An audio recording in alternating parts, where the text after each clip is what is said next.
तो नया चैप्टर है सर्कल्स। ये थोड़ा सा मुश्किल है।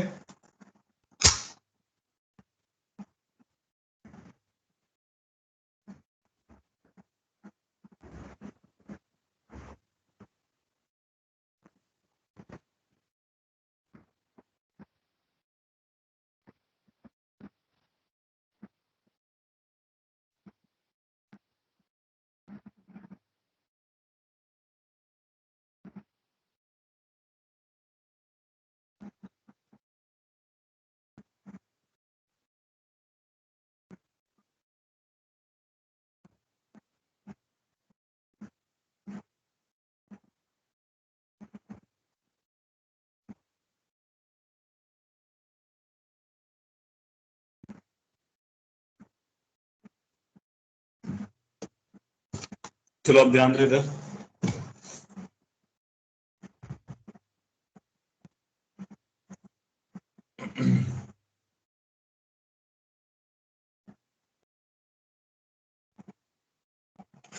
अच्छा, सर्कल की डेफिनेशन मैंने आपको सबसे पहले बताई थी। रिकॉर्डिंग स्टार्ट कर दी मैंने।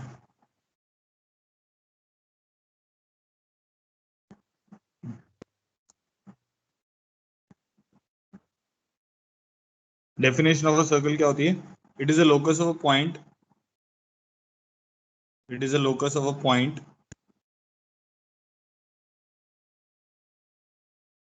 which moves such that its distance from a fixed point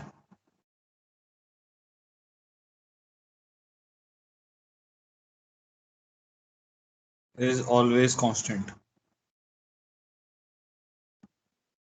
It is a locus of a point which moves such that its distance from a fixed point is always constant. इसका क्या मतलब हुआ? एक fix point है हमारे पास से, मान लो alpha comma beta, और एक हमारा लोकस वाला पॉइंट हो गया से एक्स कोमा वाई, और ये हमेशा इससे एक फिक्स डिस्टेंस पे मूव कर रहा है in two dimension plane, in 2D plane. ठीक है, अगर 3D में जाएंगे तो वो स्फीयर बन जाएगा। ठीक है, तो ये जो लोकस आता है ये क्या आता है? सर्कल आता है। तो हम पहले भी एक बार डिस्कस कर चुके हैं कैसा बनेगा ये। ये जैसे आर डिस्टेंस यहाँ पर आ जाएगा, आर डिस्टेंस यहाँ पर भी आ सकता है, आर डिस्टेंस यहाँ पर भी आ सकता है, आर डिस्टेंस यहाँ पर भी आ सकता है, ऐसे बहुत सारे पॉइंट्स पर आ सकता है। तो जब आप इनको ज्वाइन करोगे तो ये आपके पास एक सर्कल बन जाएगा ऐसे। ठीक है, इसके लोकस को कैसे मैथमेटिकली कैसे रिप्रेजेंट करेंगे, वो एक इक्वेशन होगी। वो कैसे रिप्रेजेंट करेंगे? ये डिस्टेंस फार्मूला लगा देंगे हम। तो अगर मैं डिस्टेंस फार्मूला लगाता हूँ तो क्या बनेगा मेरे पास? Under root of x minus alpha का whole square plus y minus beta का whole square is equal to r. इसको हम लिख सकते हैं एक्स माइनस अल्फा का whole square plus y minus beta का whole square is equal to are square. तो ये हमारी एक बहुत ही सिंपल से फॉर्मेट में हमारे पास एक इक्वेशन आ गई, जिसमें एक्स वाई जो है वो हमारे को सर्कल का लोकस देगा। अच्छा, सर्कल के लोकस में बस ये पेरीफेरी आती है, मतलब इसका लोकस में ये बस ये वाला पार्ट आएगा, इसके अंदर भी कुछ नहीं आएगा, इसके बाहर भी कुछ नहीं आएगा। ठीक है, मतलब पाथ समझते हो ना? वो ये जो हमने ट्रेस कर रखा है बस वही वाला पार्ट आएगा। इसके अंदर वाला भी कुछ नहीं आएगा, इसके बाहर वाला भी कुछ नहीं आएगा। इसके अंदर और बाहर को रिप्रेजेंट करने के लिए लेस देन इक्वल टू और ग्रेटर देन इक्वल टू अपने को लिखना पड़ेगा। समझ रहे हो आप लोग?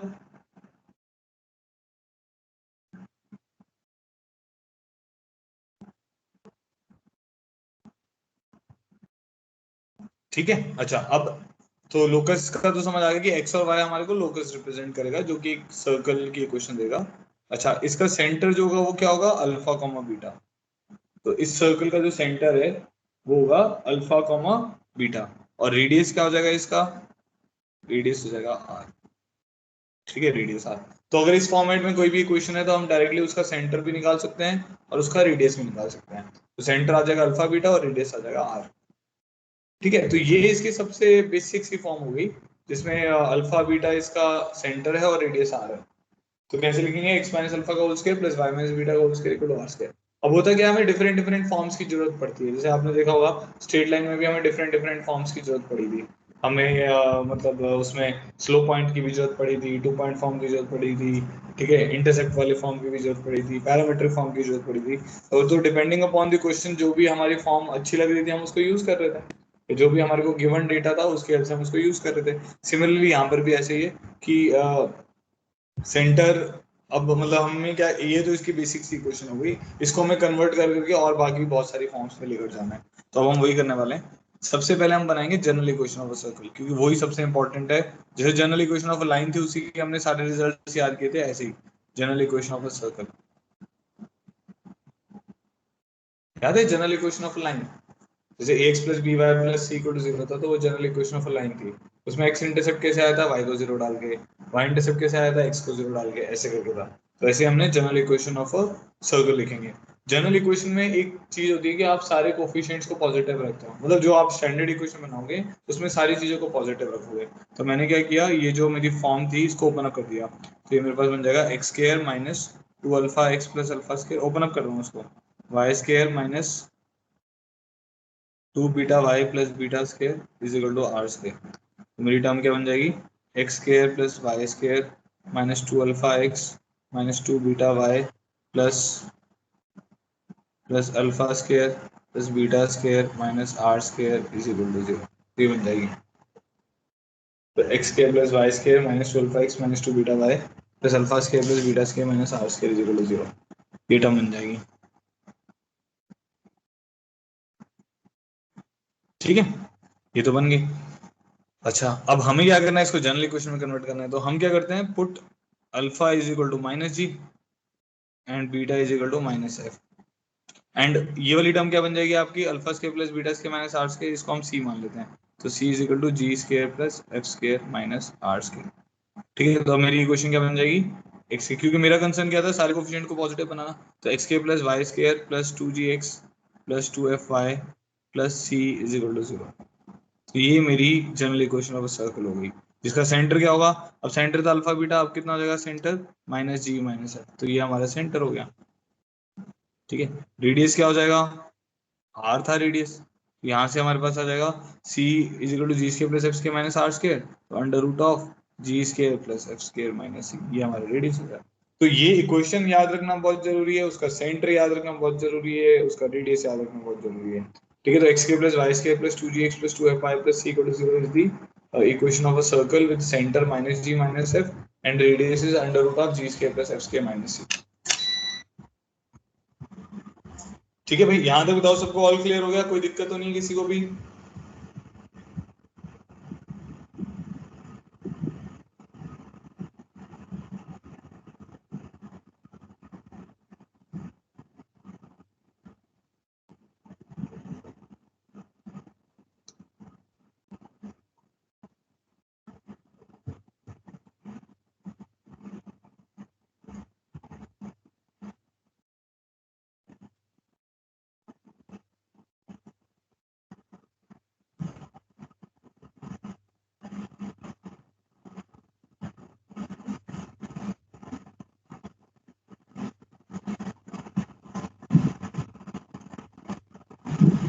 सब क्लियर है, चलो ठीक है। तो अब देखो याद कैसे रखना है। मान लो मैंने आपको एक सर्कल की क्वेश्चन दी, x square plus y square plus two x plus four y minus seven is equal to zero. ठीक है, मैंने बोला इसका सेंटर और रेडियस निकालो, बड़ी सिंपल सा क्वेश्चन है। ठीक है, तो आप क्या करोगे, इसका सेंटर और रेडियस निकालने के लिए, तो जो एक्स का कोफिशिएंट है ना, उसका नेगेटिव हाफ करना होता है। जैसे यहाँ पे एक्स का कोफिशिएंट क्या था, टू जी, उसका अगर आप नेगेटिव हाफ करोगे तो क्या आ जाएगा, माइनस जी। तो टू है, उसका नेगेटिव हाफ करोगे तो माइनस वन। फोर है, नेगेटिव हाफ करोगे माइनस टू। समझ गए? तो जो उसका सेंटर बनेगा वो क्या बनेगा हमारे पास, minus one comma minus two. समझ आ रहा है ना? याद रखने के लिए अच्छा तरीका है कि टू है तो उसका नेगेटिव हाफ करो, फोर है तो उसका नेगेटिव हाफ करो। रेडियस हमारा किसके बराबर आ जाएगा, under root of g square plus f square. G square is one, f square is four, g square plus f square minus six plus seven. तो ये वैल्यू आ जाएगी रूट ट्वेल्व। तो रेडियस हो जाएगा टू रूट थ्री। ठीक है, तो सेंटर हो गया हमारे पास माइनस वन माइनस टू और रेडियस हो गया टू रूट थ्री।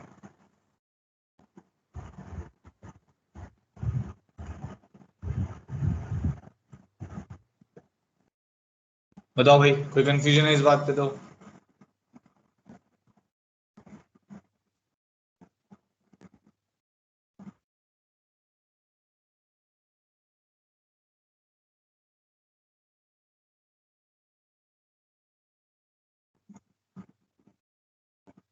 ठीक है, जैसे मान लो हमारे पास, मैं भी आपको यही बता रहा था कि अगर मान लेते हैं हमारे पास सर्कल है x square plus y square plus 2x plus 4y minus 7, ठीक है। तो इसका सेंटर कैसे निकालना है, तो 2g था ना, तो सेंटर मतलब अब ये इक्वेशन आपकी स्टैंडर्ड इक्वेशन है, इससे ही आपको रिजल्ट निकालने आने चाहिए।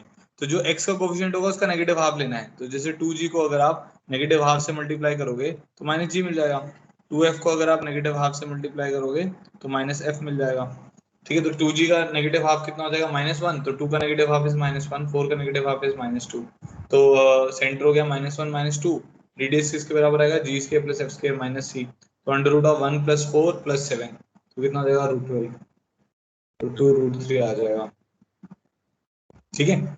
चलो आगे बढ़ते हैं, अब आते हैं डिफरेंट फॉर्म्स। तो एक तो जनरल फॉर्म हो गई हमारे को पता चल गई जनरल फॉर्म क्या है, x square plus y square plus 2gx plus 2f5 plus c = 0, centre है -g - f, radius is under root of g square plus f square minus c, ठीक है। तो अच्छा एक चीज और हमें ध्यान रखनी है इस केस में, अगर g square plus f square minus c, क्योंकि अंडर रूट के अंदर आ रहा था, अगर ये ग्रेटर देन 0 होगा तो हमारे पास रियल सर्कल बनेगा, real circle with finite radius, ठीक है। क्योंकि अंडर रूट के अंदर आ रहा है ना, रेडियस बेटा किसके बराबर आ रहा है, g square plus f square minus c under root, ठीक है। अगर g square plus f square minus c is equal to 0 है तो क्या होगा, तो इसमें क्या बनेगा, रियल सर्कल तो बनेगा ही, वैसे वैसे उसको रियल सर्कल ना लिख के मैं लिख देता हूँ पॉइंट सर्कल, ठीक है, पॉइंट बोलेंगे उसको विद 0 रेडियस। तो अगर रेडियस ही 0 है तो क्या बनेगा, एक पॉइंट ही बन जाएगा बेसिकली वो, ठीक है। तो उसका सर्कल को हम क्या बोलेंगे, वो पॉइंट, पॉइंट इज ऑल्सो,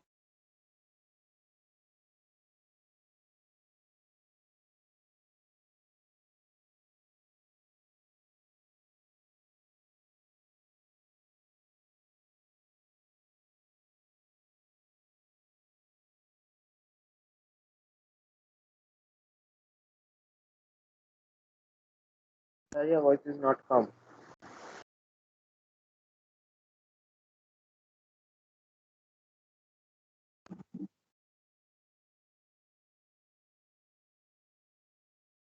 थोड़ा सा नेटवर्क का इशू है, ठीक है। तो अगर g square plus f square minus c negative हो जाएगा तो there will be no circle.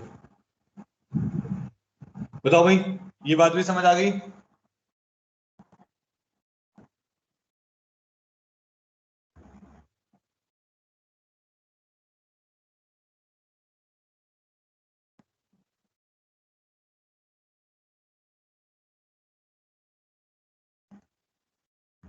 चलो ठीक है, आगे बढ़ते हैं, नेक्स्ट आते हैं different forms of a circle, ठीक है।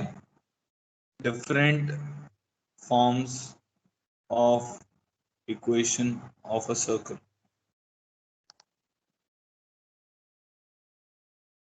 अब ध्यान से देखना, अब ये जो डिफरेंट फॉर्म्स हैं, कई केसेस में हम x minus alpha square plus y minus beta square equal to are square use करेंगे, कई केसेस में हम जनरल फॉर्म यूज कर लेंगे, तो डिफरेंट डिफरेंट जगह पर डिफरेंट डिफरेंट चीजें यूज करेंगे, ठीक है। तो कुछ स्पेसिफिक नहीं है जो मैं बता रहा हूँ, बस आप उसको समझने की कोशिश करो ताकि आपको लिखना आ जाए कि भाई किस किस टाइप से मैं सर्कल की इक्वेशंस को लिख सकता हूँ, ठीक है। तो सबसे पहली है सर्कल टचिंग एक्स एक्सिस,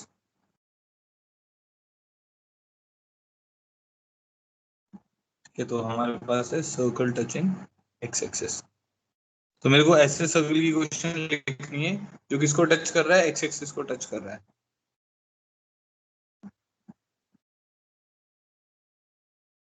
ठीक है। सर्कल टचिंग एक्स एक्सिस, तो कैसा बनाओगे आप सर्कल, मान लो ये एक्स एक्सिस है हमारा और ये वाई एक्सिस है, तो सर्कल हमारा एक्स एक्सिस को टच करना चाहिए, तो हमने सर्कल को एक्स एक्सिस को टच करा दिया, ठीक है। अब आपको ये समझ आ रहा होगा, मान लो ये सेंटर है, मुझे सेंटर चाहिए इसका, तो जो इसका रेडियस होगा वो इसके सेंटर का वाई कोऑर्डिनेट हो जाएगा, क्योंकि जो अगर मान लेते रेडियस की लेंथ आर है तो O is at R distance from the x axis, तो इसका मतलब है इसका जो कोऑर्डिनेट बनेगा वो अल्फा कॉमा आर बन जाएगा, या माइनस जी कॉमा आर भी बोल सकते हो आप, ठीक है, माइनस जी कॉमा आर भी ले सकते हो, कोई प्रॉब्लम नहीं है उसमें, ठीक है। तो अब क्या करें, हम इक्वेशन लिख लेते हैं, एक्स माइनस अल्फा का whole square plus y minus r का whole square equal to are square. अगर आप एक्स माइनस वो centre minus g comma r लेंगे तो वो क्या आएगा, एक्स प्लस जी हो जाएगा, तो उसमें कोई इशू है नहीं। तो क्या इक्वेशन बनेगी, x square plus y square minus 2 alpha x minus 2 are y plus alpha square plus are square plus alpha square is equal to 0। So this is equation of the circle. भाई ये ज्यादा हम use करेंगे जो ऊपर वाले लिखी हुई है, क्योंकि उसके बाद तो सिंपलीफाई वगैरह तो आप कर ही लेंगे। ठीक है, तो इसमें तो मैंने क्या किया, एक्स के plus y square minus 12 x आ गया माइनस 2 आर वाई आ गया plus alpha square plus are square cut जाएगा, तो अल्फा स्क्वायर इक्वल टू 0। समझ आ रहा है? तो ये पहली फॉर्म क्या होगी, सर्कल टचिंग एक्स एक्सिस। तो ये अब जो सर्कल है टचिंग एक्स एक्सिस में अल्फा और आर का हमें साइन नहीं पता, हो सकता है अल्फा आर पॉजिटिव हो सकता है अल्फा आर नेगेटिव हो, डिपेंडिंग अपॉन वो किस क्वाड्रेंट में आ रहा है। तो हमने तो आर्बिट्रेरीली अभी अल्फा और आर ले लिए।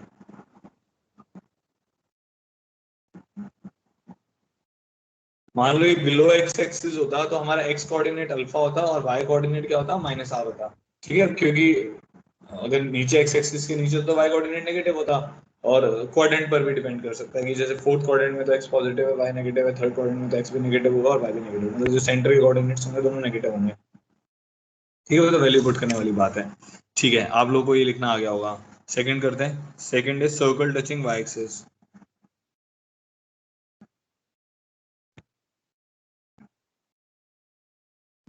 तो अब जो हमारा सर्कल है वो वाई एक्सिस को टच कर रहा है, एक्स एक्सिस हो गया वाई एक्सिस हो गया।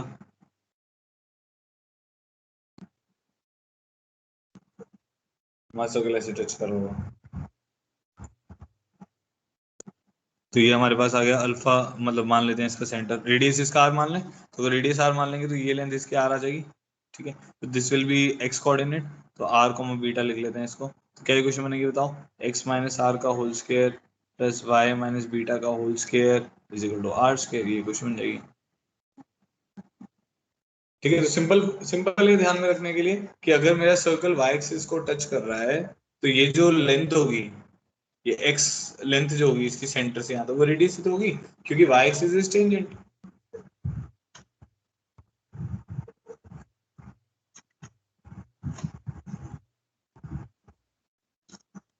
यहां तक सबको क्लियर है? ऑल क्लियर करो एक बार चैट बॉक्स में।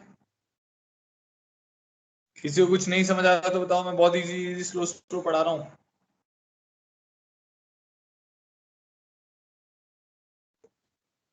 ठीक है, चलो आगे बढ़ते हैं, थर्ड फॉर्म पे आते हैं। सर्कल टचिंग वाई एक्सिस हो गया, circle touching both the axis.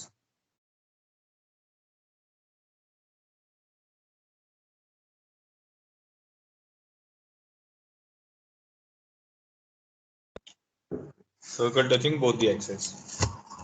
ठीक है, अब इसमें क्या होगा, हमारा सर्कल दोनों एक्सिस को टच करेगा। अब ये डिपेंडिंग अपॉन कौन से क्वाड्रेंट में आ रहा है उसके हिसाब से आपको देख के लिखना पड़ेगा। चलो जैसे मैं लिख के दिखाता हूँ, मान लो मेरा फर्स्ट क्वाड्रेंट में आ रहा है, तब तो क्लियर है कि हमारे को ये दोनों तरफ से ये भी आर होगा ये भी आर होगा, तो इसका सेंटर आर का आर हो जाएगा। ठीक है, मान लो ये इस क्वाड्रेंट में आ रहे हैं, तो अगर आर को आप पॉजिटिव मानते हो, आर को हमने पॉजिटिव मान लिया है, ये 90 ये भी 90 है। ठीक है, तो एक्स कोऑर्डिनेट इसका नेगेटिव आर होगा और वाई कोऑर्डिनेट आर होगा, कंसीडरिंग आर एज पॉजिटिव। ठीक है, तो जैसे ये फर्स्ट सर्कल हो गया हमारा, ये सेकंड सर्कल हो गया, ऐसे थर्ड इधर भी आएगा फोर्थ भी आएगा। जो फर्स्ट सर्कल है उसकी इक्वेशन क्या बन जाएगी, वो तो बहुत इजी है, एक्स माइनस आर का whole square plus y minus r का whole square equal to are square. इसको सिंप्लीफाई कर लीजिए आप।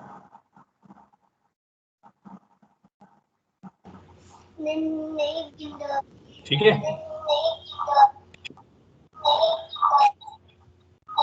माइक बंद करो बेटा।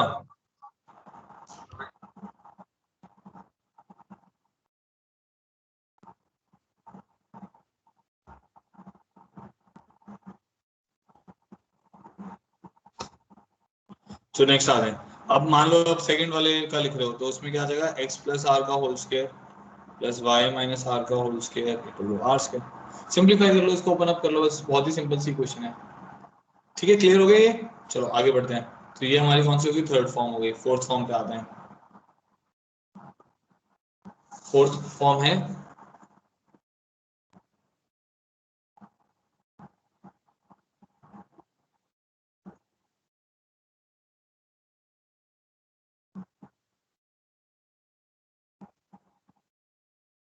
Circle passing through screen lag. क्या हो बेटा, स्क्रीन लैग कर रही है? Yes sir. ओके, एक मिनट।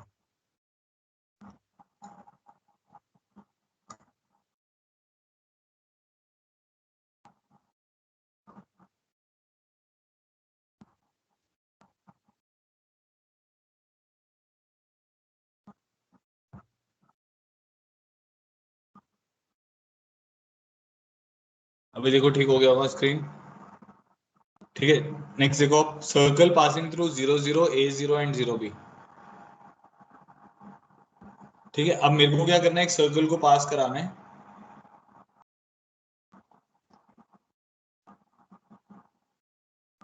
ऐसे 3 पॉइंट से, जिसमें एक पॉइंट एक्स एक्सिस के ऊपर आ रहा है, एक पॉइंट वाई एक्सिस के ऊपर आ रहा है और एक ओरिजिन पर है। तो this point is 0 0, this point is a 0 and this point is 0 b।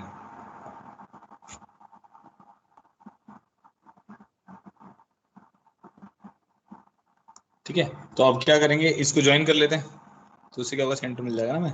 ये परपेंडिकुलर है तो ये सेंटर इसका मिड पॉइंट होगा, तो a/2 b/2 is the centre. ठीक है, अब आगे आते हैं, तो x square plus y square, general equation लिख रहा हूँ मैं, 2gx plus 2fy plus c is equal to 0। अच्छा, एक चीज होती है सर्कल पासिंग थ्रू ओरिजिन, मैंने वो बताया नहीं, उसमें हम क्या करते हैं, इसमें ओरिजिन सेटिस्फाई करा दो, because this circle is also passing through origin. ठीक है, तो अगर ओरिजिन इसमें सेटिस्फाई कराओगे तो उससे आपको क्या मिल जाएगा, c इज इक्वल टू 0 मिल जाएगा। तो एक्स के प्लस वाई इसमें पुट करो, 0 0 0 0 प्लस c इक्वल टू 0। ठीक है, तो c 0 मिल गया, तो उससे क्या हो जाएगा, जो सर्कल पासिंग थ्रू ओरिजिन की आप इक्वेशन ये ध्यान रख सकते हो, 2gx plus 2fy is equal to 0. So this is the equation of circle passing through origin.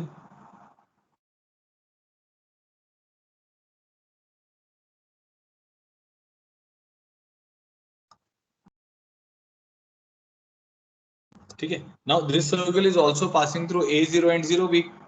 ठीक है, तो सेंटर लिख लें हम, इसका सेंटर कितना है, minus ji which is a/2, जो हमने ज्योमेट्री से निकाल लिया। इसका सेंटर है माइनस जी, जो कि a/2 के बराबर है, minus f is equal to b/2। तो g की वैल्यू इन टर्म्स, हमें g थोड़ी चाहिए, हमें तो a की टर्म्स में चाहिए ना, g की value minus a/2, 2g minus a के बराबर हो जाएगा, तो 2g is minus a and 2f is minus b। तो हमारे पास सर्कल बन जाएगा एक्स के plus y square minus ax minus by is equal to 0।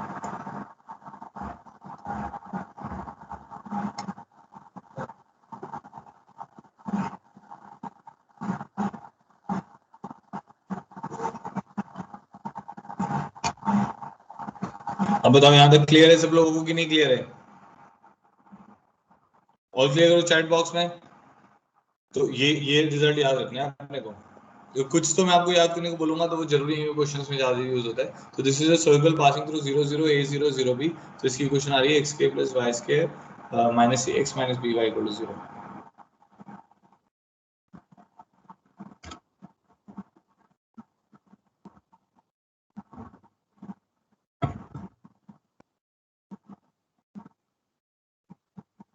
यहाँ तक क्लियर है? माइक से बोलो एक बार, चैट नहीं आ रही मेरे पास। सर ये माइनस जी और माइनस एफ कैसे लिखा है, एक बार बताओ। Yes sir. बेटा इसका सेंटर ये क्या है ना, जैसे ये 90 डिग्री है, तो आपको ये पता होगा ना, अगर एक राइट एंगल ट्राइंगल है तो उससे अगर आप और सर्कल अगर इसमें से पास कराएंगे तो इसको डायमीटर होना पड़ेगा ना, ए बी को, A B will be diameter, क्योंकि angle subtended at any point in a semi circle is 90 degree, तो ए बी हमारा डायमीटर हो गया, तो उसका सेंटर क्या आ जाएगा, मिड पॉइंट। तो वो तो आपको पता है ना, सर्कम सेंटर जो होता है वो हाइपोटेन्यूज का मिड पॉइंट होता है in right angle triangle. Yes ठीक है, सर तो ठीक। सर्कम सेंटर a/2 b/2 आ गया, तो माइनस जी और माइनस एफ लिख के उससे जी और एफ की वैल्यू आ गई हमारे पास, इसको पुट कर दो। ठीक है, चलो आगे बढ़ते हैं। तो ये हो गया हमारा circle passing through 3 points. Next is this is fourth circle, fifth circle, diametric form, ये भी काफी इंपॉर्टेंट है, है बहुत easy. Diametric form, diametric form of a circle, इसका क्या मतलब है कि भाई मेरे को डायमीटर के एंड पॉइंट दे दिए, मेरे को सर्कल के डायमीटर के एंड पॉइंट दे दिए हैं, तो सर्कल के डायमीटर के एंड पॉइंट दे दिए हैं। ठीक है, ये देखते हैं और इसकी इक्वेशन कैसे लिखनी है। तो ये पॉइंट आ गया मेरे पास x1 y1, ठीक है, और ये पॉइंट आ गया x2 y2। तो इसको आप वैसे भी कर सकते हो सेंटर और रेडियस निकाल के, बट वो थोड़ा सा लेंदी तरीका पड़ जाता है। तो हमने क्या किया, एक पॉइंट ले लिया इसके सेमी सर्कमफ्रेंस के ऊपर, वहां पर ऑब्वियसली कौन सा एंगल सबटेंड करेगा, 90 डिग्री सबटेंड करेगा। ठीक है, तो डायमीटर जो है वो सेमी सर्कल में 90 डिग्री सबटेंड करेगा, तो हम ये बोल सकते हैं अगर इसकी स्लोप m1 है, इसकी स्लोप m2 है, तो m1 m2 -1 होगा। पहली वाली लाइन की स्लोप m1 है, दूसरी लाइन की स्लोप m2 है, तो प्रोडक्ट क्या होगा, m1 m2 -1। अब m1 की वैल्यू किसके बराबर है, y minus y1 upon x minus x1 into यहाँ पे आ जाएगा y minus y2 upon x minus x2 is equal to -1। ठीक है, तो फॉर्म क्या बन जाएगी हमारी, इसको उधर लेके जाएंगे, मल्टीप्लाई इधर ऐड हो जाएगा, उधर जाएगा मल्टीप्लाई होगा विद नेगेटिव साइन, फिर इधर आ जाएगा, तो ये बन जाएगा x minus x one into x minus x two plus y minus y one two y minus y two is equal to 0।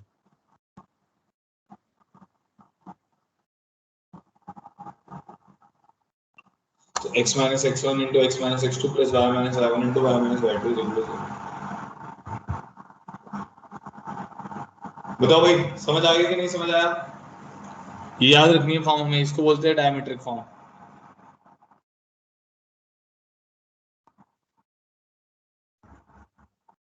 Next है हमारे पास पैरामीट्रिक फॉर्म।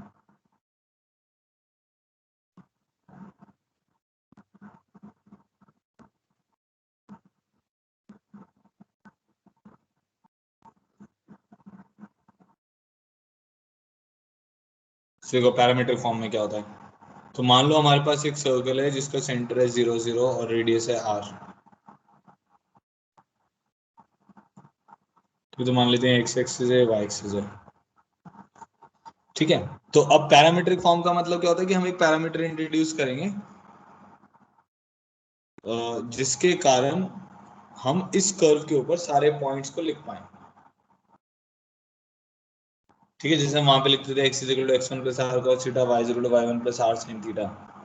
ठीक है, तो जैसे जैसे आप r वेरी कर रहे थे उसमें, तो आपको उस लाइन के ऊपर इनफाइनाइट पॉइंट्स मिल जा रहे थे, मतलब सारे पॉइंट जो भी उस लाइन के ऊपर आ रहे हैं वो आप अचीव कर सकते हो। सिमिलरली पैरामीट्रिक फॉर्म का कंसर्न ये होता है कि मैं किसी भी पॉइंट को लिख पाऊँ। यहाँ पर एक वेरिएबल डालेंगे जिसको हम पैरामीटर बोलेंगे, और हम किसी पॉइंट को लिख पाए, उस पॉइंट को पैरामीट्रिक जो टर्म है, पैरामीटर जो है उसकी टर्म्स में लिख पाए। ठीक है, तो मैंने क्या किया, एक ऐसे थीटा बना दिया, theta is the parameter here.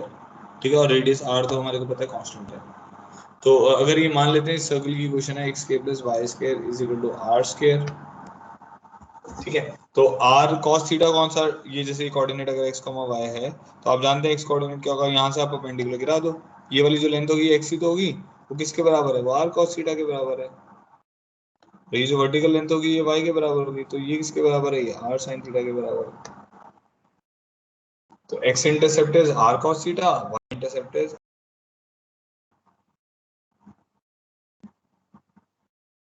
ठीक है, तो पैरामीट्रिक, इनको पैरामीट्रिक कोऑर्डिनेट बोलते हैं, theta is the parameter, radius is known, तो हम इसको लिख देते हैं r cos theta, r sin theta, where r is radius and theta is parameter and theta can belongs to r, capital R, theta is real, theta belongs to r where theta is a real number।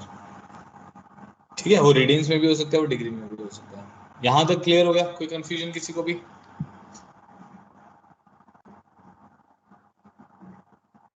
Easy easy है, बहुत ही easy लग रहा होगा अभी तो आपको, नहीं समझ आया? देखो आपके पास क्या है, जैसे पैरामीट्रिक फॉर्म का क्या मतलब, इसमें parameter is theta, theta is parameter. अच्छा, parameter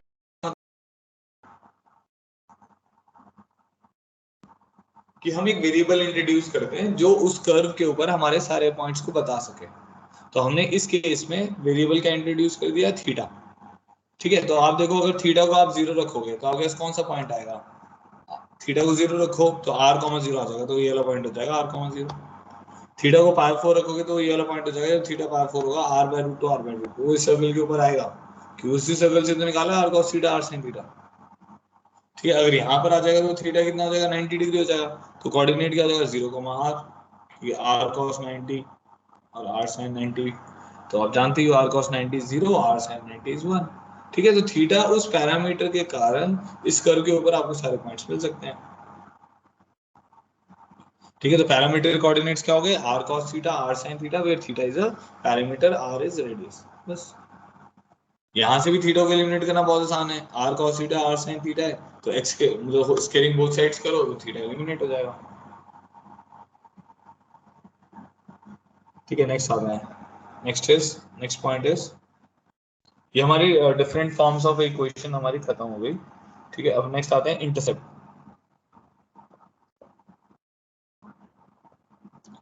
intercept cut by circle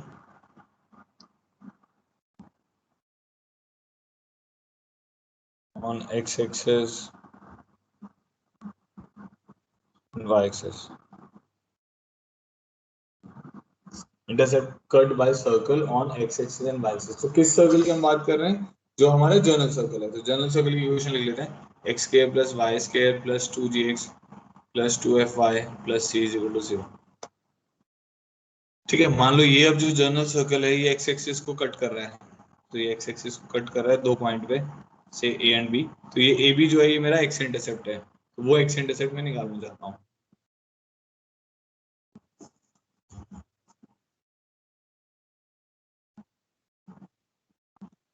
ठीक है.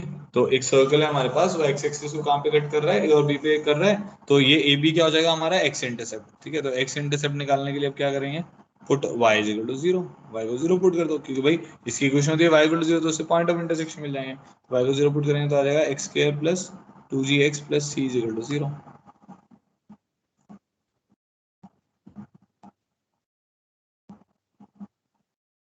ठीक है. ये समझ आ गया? अच्छा. अब हमारे पास इस कोऑर्डिनेट को से मान लेते हैं x1 0 और इस कोऑर्डिनेट को मान लेते हैं x2 0. तो जो ए बी की लेंथ है वो मेरी किसके बराबर आएगी? वही एक्स इंटरसेप्ट है ना हमारा. वो ए बी की जो लेंथ आएगी वो किसके बराबर आएगी? Mod of x2 minus x1 के बराबर आएगी. ठीक है. तो mod of x2 minus x1 के बराबर आएगी. तो किसके बराबर आ जाएगा? Under root of difference of root D by होता है ना, तो रूट डी. तो डी लिख देता हूँ मैं. डी कितना आ जाएगा? 2g का whole square b square minus 4ac 4 into 1 into c root D by A. Value आ जाएगी under root of 4g square minus 4c. Value आ जाएगी 2 under root g square minus c. तो एक्स इंटरसेप्ट हमारे पास हो जाएगा 2 under root g square minus c. बताओ भाई, समझ आया एक्स इंटरसेप्ट कैसे निकाला है? एक्स इंटरसेप्ट इस सर्कल का कैसे आएगा? y इक्वल टू 0 से आएगा. तो y को 0 पुट कर दिया क्योंकि इसका इंटरसेक्शन निकालना था. फिर हमारे पास क्या हो गया? जब y को 0 पुट किया तो मेरे पास दो कोऑर्डिनेट आ गए x1 0 और x2 0. ठीक है. तो x इंटरसेप्ट होगा mod of x2 minus x1. तो वो डिफरेंस ऑफ रूट्स है उस इक्वेशन का. ठीक है. क्योंकि y को 0 पुट करके वो इक्वेशन मिली है. तो डिफरेंस ऑफ रूट्स होता है रूट डी बाई ए. उससे हमने निकाल लिया. सिमिलरली जब आप y इंटरसेप्ट निकालोगे तो क्या करोगे? Put x equal to 0. तो इक्वेशन क्या बनेगी? x को 0 पुट करने पर y square plus 2fy plus c is equal to 0. ठीक है. तो y इंटरसेप्ट निकालने के लिए x को 0 पुट करोगे तो y square plus 2fy plus c equal to 0. ठीक है. अब y इंटरसेप्ट हमारा किसके बराबर हो जाएगा? तो जैसे ये सर्कल मान लेते हैं हम और ये हमारा y एक्सिस हो गया. y एक्सिस की इक्वेशन निकालने के लिए हमने किसको 0 पुट कर दिया? x को 0 पुट कर दिया. ये वाली टर्म आ जाएगी 0, y2. ये वाली टर्म आ जाएगी 0, y1. तो क्या निकालना है? Modulus of y2 minus y1. तो वो भी डिफरेंस ऑफ रूट आ जाएगा. तो रूट डी बाई तो under root of 4f square minus 4c by A हो जाएगा 2 under root f square minus c.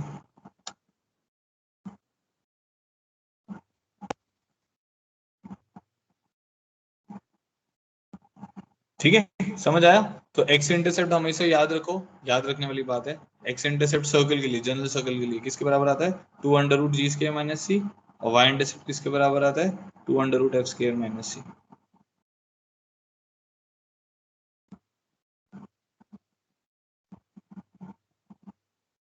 ठीक है. समझ आ गया ये टॉपिक? ऑल क्लियर करो एक बार चैट बॉक्स में. माइक से भी बोलो, जो माइक से जिसका पास माइक है. Yes sir. क्लियर. क्लियर.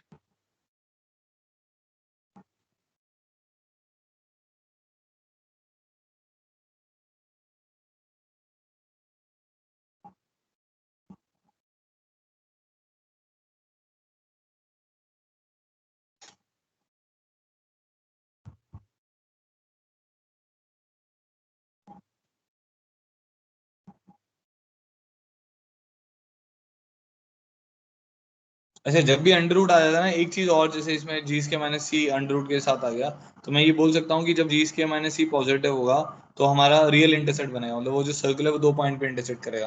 वो तो पता ही है, वो समझ आ रहा है कि circle will intersect at 2 points. क्योंकि इंटरसेक्ट बना रहा है ना वो। ठीक है, अगर g square minus c equal to 0 आ जाएगा तो क्या होगा, मतलब अब उसका एक्स इंटरसेप्ट 0 आ गया, तो इसका एक्स इंटरसेप्ट 0 कब आएगा, जब सर्कल टचेस।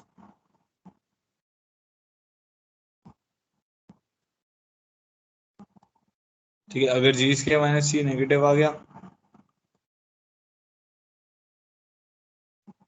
तो circle does not touch x axis. समझ गए, फिर नेगेटिव आ जाएगा तो टर्म ही डिफाइंड है ना, एक्स इंटरसेप्ट बनेगा नहीं, इसका मतलब है। ठीक है, तो क्या समझ आया कि भाई अगर हमारे पास जी स्क्वायर माइनस सी पॉजिटिव है तो सर्कल इंटरसेक्ट एट 2 पॉइंट्स, जिसके में सी 0 है तो सर्कल टचेस एक्स एक्सिस, जिसके में सी नेगेटिव है तो circle does not touch x axis. Similarly for x के माइनस सी। नाउ मैं ये चेक करना चाहता हूँ position of point with respect to circle. जैसे वहां लाइन में हमने किया था कि दो पॉइंट लाइन के सेम साइड पे हैं कि ऑपोजिट साइड में, या सेम साइड ऑपोजिट साइड, तो हमें नहीं चेक करना है, हमें ये चेक करना है कि वो जो सर्कल, वो जो अब जो सर्कल है ना वो एक क्लोज फिगर है, लाइन क्लोज फिगर नहीं था। तो अभी हम ये देखना चाहेंगे कि वो जो पॉइंट है that is inside the circle और आउटसाइड द सर्कल और ऑन द सर्कल। अब हम ये देखना चाहते हैं। ठीक है, तो मान लेते हैं मेरे पास एक सर्कल है जिसकी इक्वेशन है x square plus y square plus 2gx plus 2fy plus c equal to 0। General circle के लिए देख रहा हूँ मैं। ठीक है, तो एक पॉइंट मान लेते हैं P which is x1 y1। इसका सेंटर हम जानते हैं माइनस जी माइनस एफ, उसका रेडियस भी हम जानते हैं ऑलरेडी विच इज आर। ठीक है, तो right now point P is outside. तो पॉइंट पी अगर आउटसाइड होगा तो जो सीपी होगा, सीपी का डिस्टेंस रेडियस से बड़ा होगा। पॉइंट पी अगर आउटसाइड है तो सीपी का जो डिस्टेंस है वो रेडियस से क्या होगा, बड़ा होगा। ठीक है, अगर point P,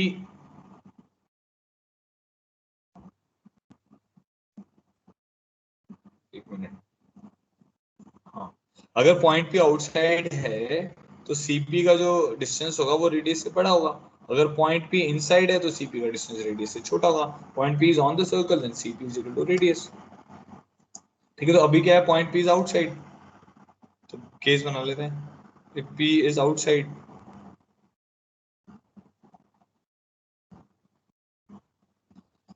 if P is outside the circle, क्या आएगा, CP is greater than r. CP मेरे पास हो जाएगा x1 प्लस जी का whole square plus y1 plus f का होल स्क्वायर। ठीक है, तो ये होगा सीपी का distance is greater than r which is under root of g square plus f square minus c, वो भी अंडर रूट आएगा। तो डिस्टेंस फॉर्मूला लगाया हमने। ठीक है, दोनों तरफ से अंडर रूट हटा सकते हैं, अंदर वाली टर्म पॉजिटिव होनी चाहिए।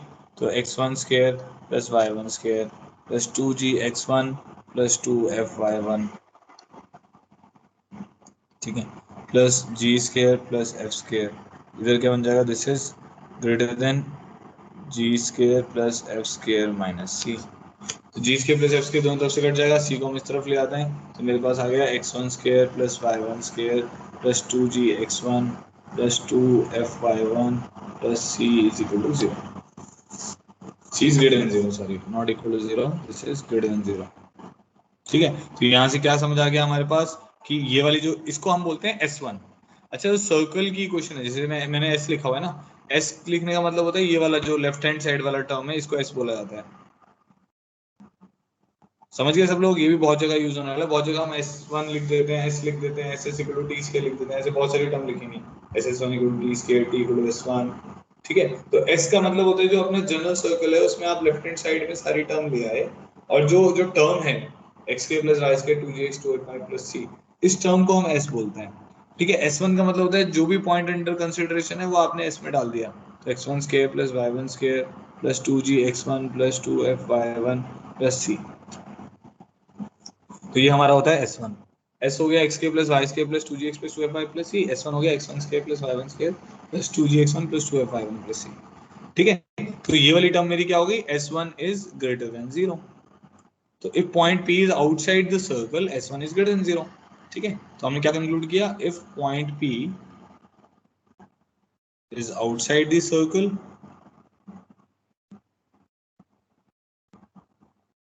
then S1 is greater than 0. If point P is inside the circle तो क्या होगा, इनसाइड में क्या चेंज आ जाएगा,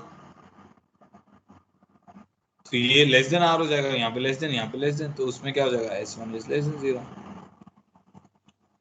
ठीक है, इफ पॉइंट P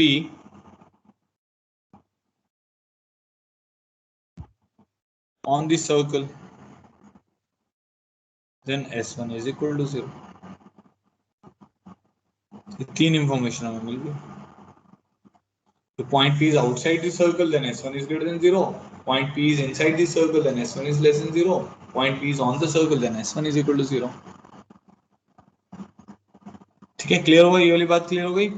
तो इसको हम बोलते हैं position of point.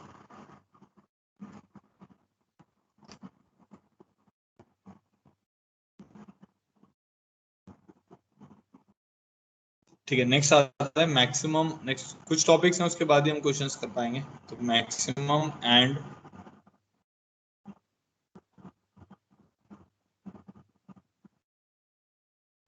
Next topic है maximum and minimum distance of a point from the circle.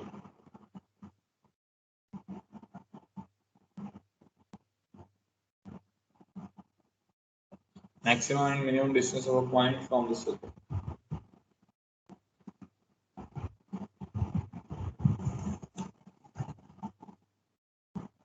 ठीक है, अच्छा अब इसका क्या मतलब है। मान लो हमारे पास एक सर्कल है, ठीक है, उसकी क्वेश्चन वही लिख लेते हैं, x square plus y square plus 2gx plus 2fy plus c is equal to 0।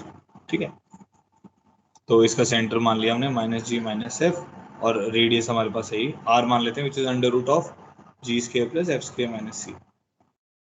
ठीक है, तो ये सेंटर c हो गया। अब मेरे को मिनिमम और मैक्सिमम डिस्टेंस निकालना है। तो होता क्या है कि आप आगे चल के भी पढ़ेंगे, मिनिमम और maximum distance along common normal आता है। Minimum and maximum distance between two curves और between a point and a line lies along the common normal, या परपेंडिकुलर भी आप बोल सकते हो।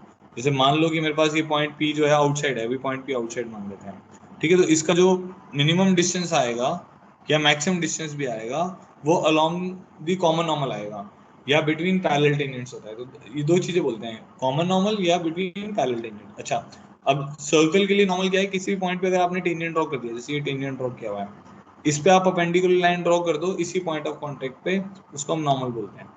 तो पॉइंट क्यू ऐसा पॉइंट है जहां पे हमने टेंजेंट ड्रॉ करी, उसी से परपेंडिकुलर लाइन जो है उसको हम नॉर्मल बोलते हैं।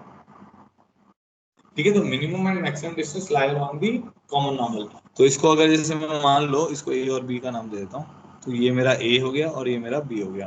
तो जो पी से मेरा इस सर्कल की पेरीफेरी में, अब देखो ना, देखने में समझ आ रहा है, बाकी डिस्टेंस तो इससे बड़े ही होंगे और बाकी हर कोई डिस्टेंस पी बी से छोटा होगा। ठीक है, तो पी का पेरीफेरी से मिनिमम और मैक्सिमम डिस्टेंस किसके अलोंग आएगा, अलोंग द डायमीटर आएगा, क्योंकि जो नॉर्मल होती है वो हमेशा सेंटर से पास करती है। ठीक है, तो हम बोल देंगे कि minimum distance of point P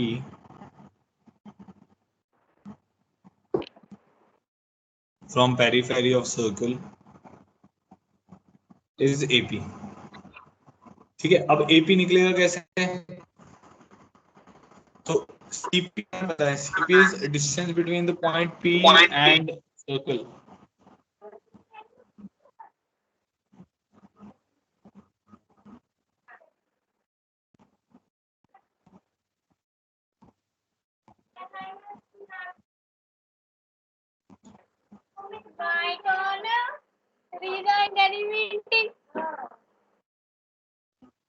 बेटा माइक बंद करो सब लोग।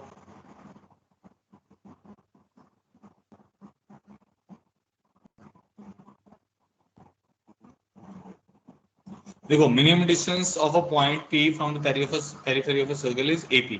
ठीक है, अब AP निकलेगा कैसे, देखो A पॉइंट तो हमें पता नहीं, तो AP हमारा निकलेगा, CP हमें पता है, CP माइनस CA, CA हमारा रेडियस है। CP किसके बराबर है, उसको D बोल देते हैं, D फ्रॉम दी, नहीं DP बोल देते हैं ना, distance of P from the centre. तो ठीक है, उससे पता चल ही रहा है। तो ये वाली वैल्यू किसके बराबर आएगी, under root of x1 plus g का whole square plus y1 plus f का होल स्क्वायर। ठीक है, तो ये वाली वैल्यू किसके बराबर आ जाएगी, under root of x1 plus g का whole square plus y1 plus f का whole square minus CA। Minus C A is radius which under root of g square plus f square minus c. ठीक है, अब अच्छा maximum distance की बात कर लेते हैं। तो maximum distance of point P from periphery of circle वो किसके बराबर आ जाएगा? पीबी के बराबर आ जाएगा। तो पीबी किसके बराबर हो जाएगा आपका? CP plus CB.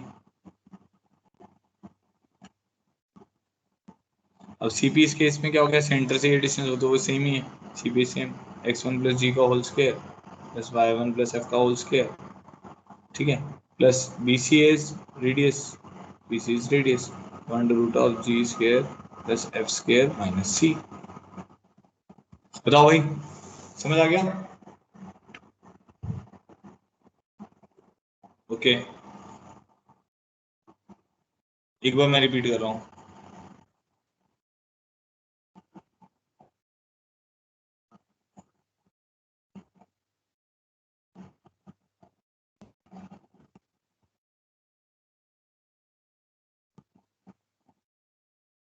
देखो, maximum and minimum distance of point from the circle में मैंने आपको ये बताया कि किसी भी पॉइंट का सर्कल की पेरिफेरी से मिनिमम और मैक्सिमम डिस्टेंस कैसे मिल सकता है।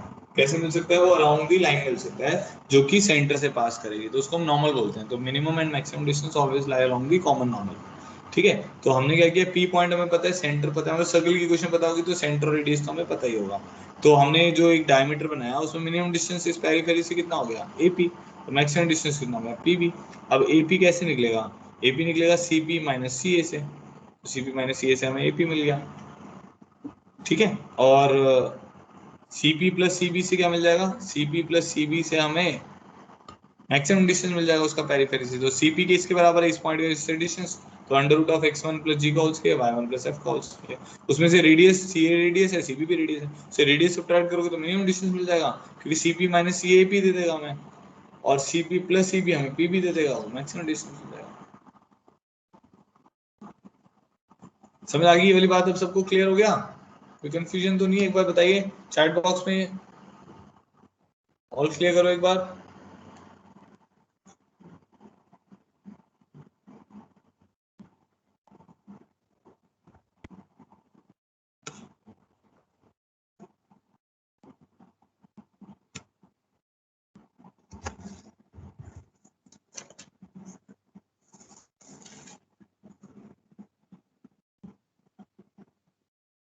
ठीक है, मैं एक प्रॉब्लम दे रहा हूँ, वो करते हैं,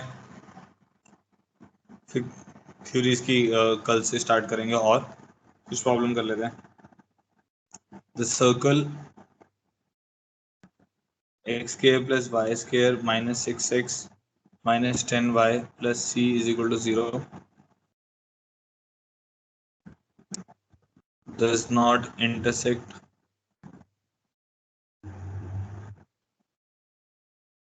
or touch the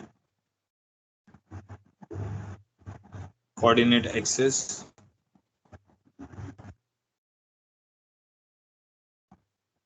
has 1,4 as its interior point.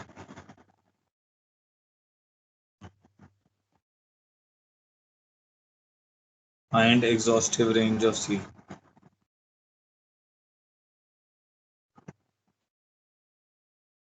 अच्छा, एग्जॉस्टिव रेंज कहने का मतलब होता है ऑल वैल्यूज ऑफ C। ठीक है, there is a circle x square plus y square minus 6x minus 10y plus c equal to 0. It does not intersect or touch the coordinate axis and has 1,4 at its interior point. Then find values of C, all values of C. करो एक बार try करो और इसका answer बताओ chat box में, या mic से बोल सकते हो आप।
C लेस देन 29 के साथ और भी आएगा, उसकी मिनिमम वैल्यू भी आएगी, जैसे 29 इसकी अपर लिमिट है, इसकी लोअर लिमिट भी आएगी।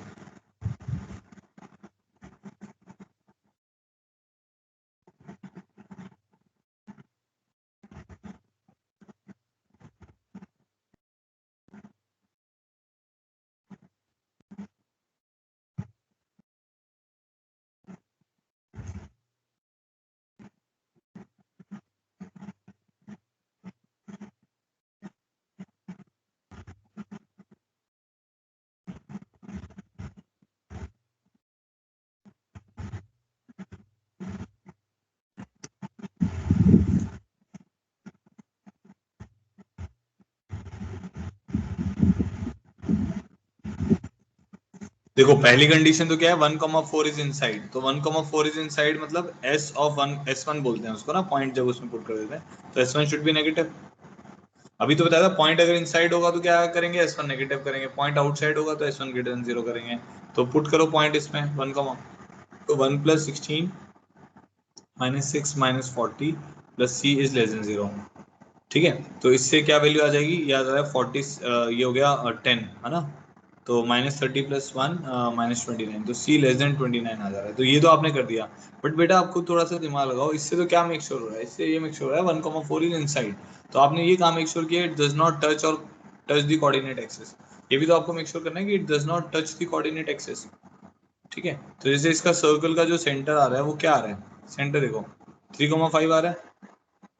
ठीक है, और रेडियस किसके बराबर आ रहा है, 9 + 25 - c, g² + f² - c, तो 34 - c आ रहा है। इसका मतलब है जो इसका सर्कल का सेंटर होगा इसको कोऑर्डिनेट एक्सिस को टच नहीं करना है, तो इसका सेंटर आ गया 3,5, तो ये डिस्टेंस इसका कितना होगा, 3 के बराबर होगा, और ये डिस्टेंस किसके बराबर होगा, 5 के बराबर होगा। तो हमें क्या समझ आना चाहिए कि भाई जो रेडियस होगा वो किससे कम होना चाहिए, रेडियस 3 से बड़ा हो सकता है, नहीं हो सकता, 3 से बड़ा होगा तो इस तरफ से कट कर जाएगा। ठीक है, 3 से छोटा होना चाहिए, हाँ, 5 से छोटा होना चाहिए, हाँ, तो radius should be less than 3 and radius should be less than 5, तो यहाँ से कंक्लूजन आ गई कि radius should be less than 3। तो रेडियस क्या है हमारा, √34 - c, तो 34 - c इज लेस देन 3, तो 34 - c जो होगा वो क्या हो जाएगा, 9 से छोटा हो जाएगा, तो c should be greater than 25, c should be greater than 25, तो इन दोनों का इंटरसेक्शन लेंगे तो c का फाइनल आंसर क्या आ जाएगा, 25 से 29। भाई बताओ समझ आया नहीं समझ आया।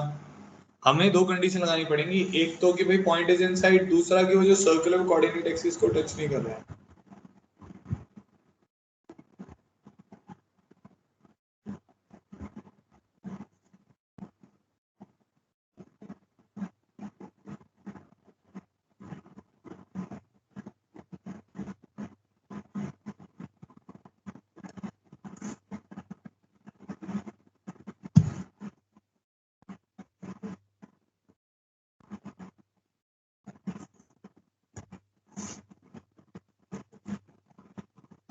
ठीक है, ऑल क्लियर। चलो बच्चों आज के लिए इतने कर रहे हैं। अच्छा एक गुड न्यूज़ है, हमारा एडवांस का रिजल्ट आ गया है, तो लव गोयल की 1440 ऑल इंडिया रैंक है, सोनू गोयल की 1449 रैंक है, सौरभ मंगला की 1587 रैंक है, केशव ग्रोवर की 4721 रैंक है, और लवी गोयल की 6561 रैंक है। तो ओवरऑल अराउंड अभी तक जो मेरे पास इंफॉर्मेशन आई है उसमें कुछ 13 स्टूडेंट्स का आईआईटी में हो गया है जिनको आईआईटी में सीट मिल सकती है। ठीक है, तो काफ़ी अच्छी रैंक्स हैं, मतलब 1440 is a very good rank, 1449 is also very good rank, मतलब ये 3000 तक बहुत ही अच्छी रैंक्स होती हैं, बहुत अच्छी ब्रांचेस मिल जाती हैं। ठीक है, तो बाकी और जो भी इंफॉर्मेशन आएगी तो वो एज अ पैम्फलेट और वीडियो में आपको मैं भेजता हूँ। ठीक है, चलो हैव अ गुड डे, बाकी कल मिलते हैं सुबह।